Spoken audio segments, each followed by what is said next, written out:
Welcome to Missing the Mark, where we look for meaning in strange places. I'm Christopher. This is a quick response to the Distributist video, The Banality of My Atheism, analyzing Wizard of Cause's video, My Atheism.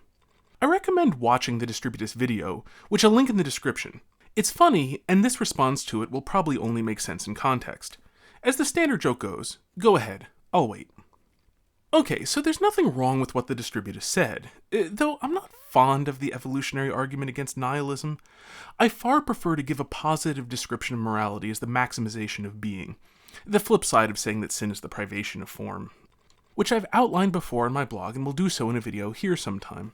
The evolutionary argument against nihilism is open to the objection that it works if you're just clever about it. That is, the nihilism works if you're just clever about it in the context of other people.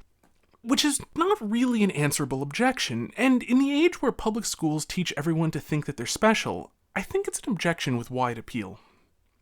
Anyway, that quibble aside, in his video the Distributist made a challenge.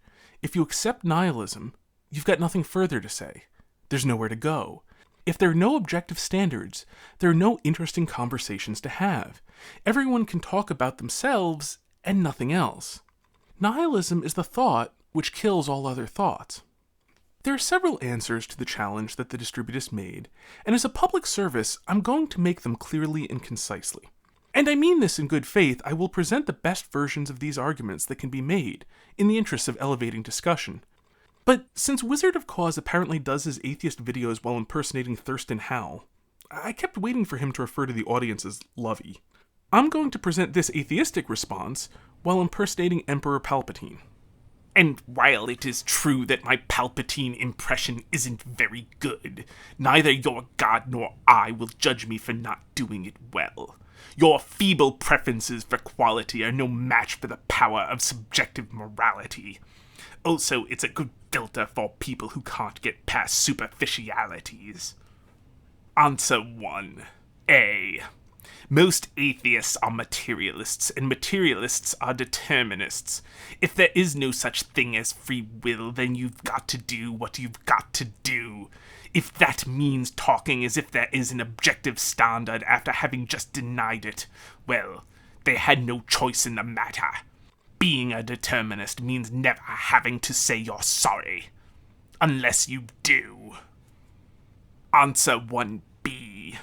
There is nothing which prevents one from subjectively valuing one's preferences and furthermore valuing imposing them upon others. All that is required is an alliance of those who value the same thing.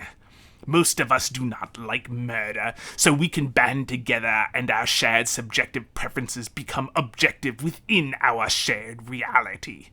Of course, this only works in practice for a few preferences, and not enough to live in an ordered society, which is why the limit of democracy is empire.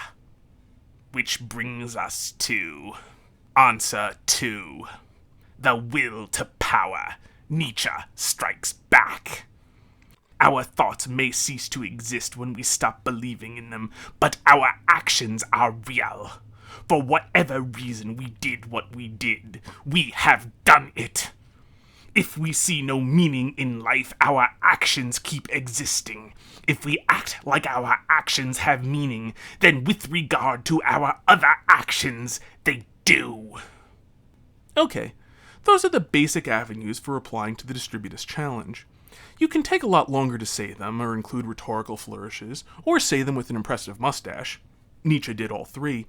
But these are the responses open to the nihilist, in at least close to the strongest form you can put them.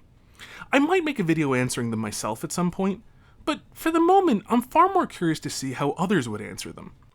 So, until next time, may you hit everything you aim at.